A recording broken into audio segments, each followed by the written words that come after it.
Published 0449 EDT, the 31st of October 2017. Updated 0748 EDT, the 31st of October 2017. Dr. Julien Nash, 54, pictured with her husband Andrew, had a series of illicit rendezvous with a married RAF serviceman she cared for and could be struck off as a result. A woman doctor had a series of illicit rendezvous with a married RAF serviceman patient and shared kisses and intimate text messages, a tribunal heard today.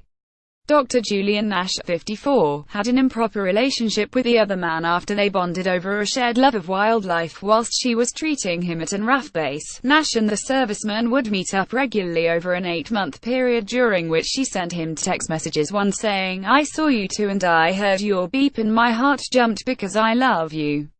Another text she sent read, "Hello darling, it was so wonderful at lunchtime." The romance and text messages were discovered when pictures were taken of Nash and her patient kissing each other during one of the lunch liaisons. Dr. Nash's husband Andrew, 66, also became suspicious when he noticed a birthday message on his wife's Facebook page which had been posted by the patient. The matter was later referred to top brass at RAF Cosford in Shropshire, where Nash worked as GP for all personnel on the base after the estranged wife of the serviceman, known only as Patient A, made a formal complaint. Today, Dr. Nash, from Bridgnorth, who worked as an aid worker in Nepal following the 2015 earthquake, faced a misconduct hearing in which she could be struck off. She arrived at the tribunal hand-in-hand with her finance expert husband, who is thought to standing by her. She admitted having an emotional relationship with Patient A between September 2015 and April 2016. Dr. Nash, pictured kissing her husband, who became suspicious about them when he noticed a birthday message on his wife's Facebook page which had been posted by the patient at the Medical Practitioners Tribunal Service in Manchester. Chloe Fairley, lawyer for the General Medical Council, said the charges relate to an improper relationship between Patient A and the doctor. The concerns first arose when the doctor self-referred herself to the General Medical Council when she informed them that she had conducted herself in an inappropriate relationship and there had been a complaint from the patient's estranged wife. As a result, a meeting was held to discuss the complaint and she gave an account of what occurred, and the General Medical Council conducted an investigation. In November 2015, she engaged in a kiss with Patient A, and following that she advised him that she should no longer be his doctor. Dr. Nash says that as soon as she shared a kiss with the RAF man, she asked for him to see another doctor. As part of the investigation, a photograph was obtained of the two kissing, and also recovered was a text message exchange. Whilst Dr. Nash had said she has ceased all contact with Patient A, she had in fact seen him for appointments on the 26th of January, the 12th of April and the 3rd of June 2016, but giving evidence, Dr. Nash said, "When I received the complaint, I had a meeting with my colonel and I was told that things like this happen in the military all the time. He was laughing and said I would be absolutely fine. At the time I didn't realize where I was. It was only when the complaint was made that I woke up and realized what had happened.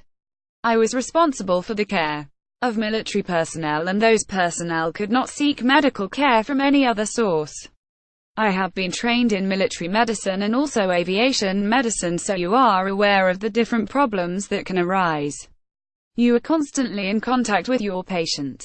You will see him in cafes, in the gym or in meetings, so we come into contact with them a great deal, and military patients may consult with us many times in a year. I joined in 2008 and was expected to treat the people I was working with. Some of these people were friends. Despite voicing our concerns about this, we were still made to treat them. This caused stress for myself and my colleagues, and in early 2015 I had to go off work with stress. I felt that my professional boundaries had eroded over time, and I recognized this and discussed this with my colleagues. A patient and a doctor should not be kissing, and I wanted to carry on with the friendship but not to pursue it in any other way. It was a friendship, and at the time I didn't realize the depth of the affection that was building up. We always met in a public place and we were seen by members of staff that we knew.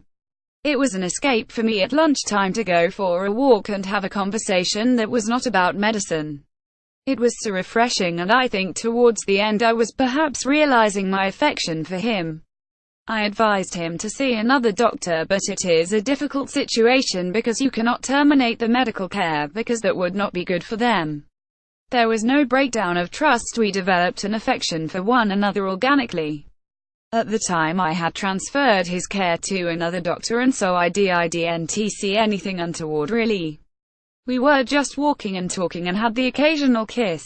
My husband was aware that I had a patient on Facebook, but when we were in Nepal he was alerted by a message and he said, "Oh, your friend has wished you happy birthday" with a kiss. He was very cross about this and asked me to defriend him immediately.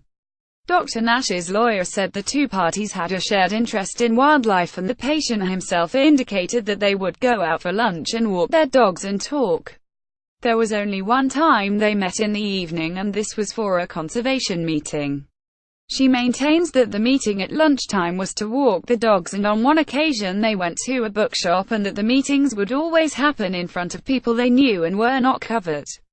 When they exchanged the kiss, she felt they had crossed a line and she asked for him to see another doctor.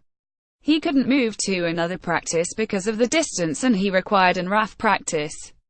He indicates that the 3 further visits were due to him having to see a duty doctor. There were 3 episodes of acute presentation when Dr. Nash saw patient A, and they were all perfectly recorded with advice to see his usual doctor for a follow-up. There is no question of the medical care of the patient having suffered at all, and there is no suggestion of that.